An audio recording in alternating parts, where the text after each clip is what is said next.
প্রতিবাদে একটি সভা অনুষ্ঠিত হয়েছিল, আমি সেখানে উপস্থিত ছিলাম। আমরা আজকে দিকে দিকে মাননীয় রাজ্যের সফল মুখ্যমন্ত্রী মমতা বন্দ্যোপাধ্যায়ের নির্দেশনায় নেতৃত্বে এই ওয়াকফ সংশোধনী বিলের বিরুদ্ধে প্রতিবাদে মাঠে ময়দানে লড়াই সংগ্রামে আমরা আজকে নেমেছি। এই কারণে প্রতিবাদ আমাদের যে দীর্ঘ কয়েক বছর ধরে সেন্ট্রালে বিভিন্ন শাসক দল শাসন করেছে, কিন্তু কারো এত দুঃসাহস হয়নি যে মুসলিমদের আল্লাহর ওয়াস্তে দান করা সম্পত্তি, মুসলিম কল্যাণে জনকল্যাণে দান করা সম্পত্তিতে হাত দেবে। সে দুঃসাহসের ঘটিয়ে আজকে বিজেপি সরকার কেন্দ্রের মুসলিমদের এই সম্পত্তি যারা আমাদের পূর্বপুরুষরা দান করে গেছেন মুসলিমদের ছেলে মেয়েদের মানুষের জনকল্যাণের জন্য, সেই সম্পত্তি নিয়ে ছিনিমিনি খেলার আর হিন্দু মুসলিম করার জন্য, সাম্প্রদায়িকতাকরণ করার জন্য তারা উঠে পড়ে লেগেছে। কারণ গত লোকসভা ভোটে বাবরি মসজিদ আর রাম মন্দিরের ইস্যু খতম হওয়ার পরে তাদের হাতে আর কোন সাম্প্রদায়িকতার ইস্যু নেই। তাই তারা এক শ্রেণীর মানুষকে এক ঐক্যবদ্ধ করার জন্য এই জঘন্যতম কাজ, মুসলিম বিরোধিতার কাজে তারা নেমে পড়েছে। এর বিরুদ্ধে আমাদের এই তীব্র আন্দোলন শুরু হয়েছে। আমরা এই মঞ্চ থেকে বলে দিতে চাই যে সেন্ট্রালে বিজেপি বন্ধু আপনারা যে গ্রেট মিস্টেক করেছেন এই বিল এনে, এর মাসুল আপনাদের দিতে হবে। আমরা জীবন থাকতে 1 ইঞ্চি জমি মুসলিমদের আমরা ছেড়ে দেব না, দখল করতে দেব না। এই প্রতিবাদ কসম প্রত্যয় দীপ্ত আমরা ব্যক্ত করেছি। তারা শুধু সাম্প্রদায়িকতা করেন মেন কাজ। তাই বিজেপিকে আমি কোন রাজনৈতিক পার্টি মনে করি না, এটি একটি সাম্প্রদায়িক সংগঠন যাদের কাজ হচ্ছে উগ্র মুসলিম বিরোধিতা, নিম্নবর্ণের হিন্দু সম্প্রদায়ের বিরোধিতা। এই ঘৃণতম রাজনীতি ভারতবর্ষের বুকে বিজেপি করতে চায়।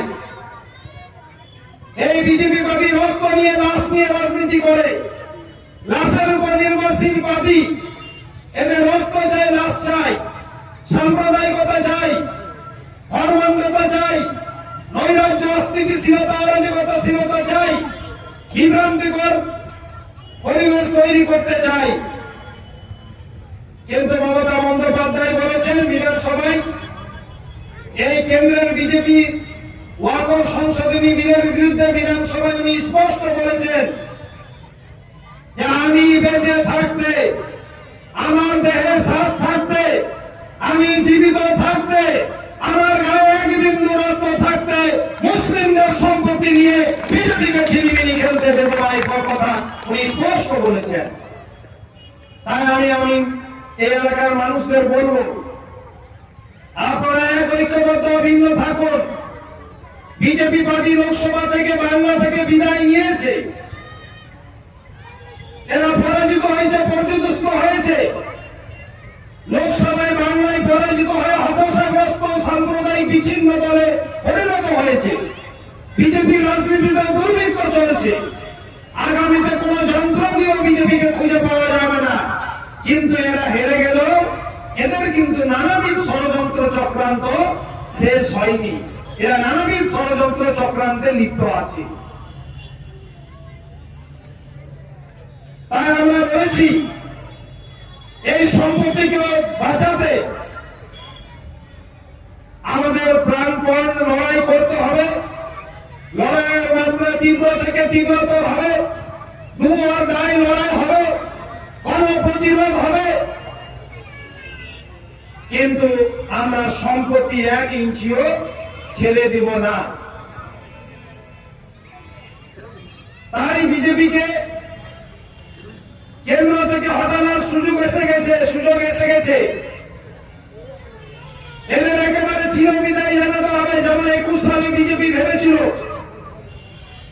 যে মালদা জেলা হোক, মুর্শিদাবাদ জেলা হোক, দিনাজপুরের জেলাগুলো হোক, ভোট ভাগাভাগি করে কংগ্রেসকে জিতিয়ে দিয়ে বিজেপিকে ক্ষমতা ক্ষমতায় আনবো, কিন্তু আপনারা মালদা জেলার মানুষ, সুজাপুরের মানুষ, আপনারা যে জ্ঞানী সত্তা, বুদ্ধিমত্তা, সুদূরদর্শিতা, দক্ষতার পরিচয় দিয়ে আপনারা নিজেরাই নেতা, জনগণের নেতা হয়ে, ভোটাররাই নেতা হয়ে আপনারা যে তৃণমূল কংগ্রেসকে জিতিয়েছিলেন আর বিজেপিকে চিরনিদ্রায়, তাদের স্বপ্ন দখলের স্বপ্নকে চিরনিদ্রায় শায়িত করেছিলেন, তার জন্য আপনারা সমগ্র পশ্চিমবাংলায়, ভারতবর্ষের বুকে প্রশংসিত হয়েছিলেন। এই কাজটা আগামীতে আপনাদের করতে হবে। আগামী দিনে এক ঐক্যবদ্ধ ভিন্ন থাকতে হবে আমাদের। আমরা পরিষ্কার বলেছি যে বিজেপি তুমি যতই চেষ্টা করো, যতই চক্রান্ত ষড়যন্ত্র করো না কেন, ষড়যন্ত্র চক্রান্ত করে পিছন দিয়ে, পিছনে দরজা দিয়ে, ব্যাকডোর ডিপ্লোমেসি, ব্যাকডোর স্পেস দিয়ে আপনারা বিল এনেছেন, কারণ এই সম্পত্তি দখল করে আপনারা পুঁজিপতিদের দিতে চান।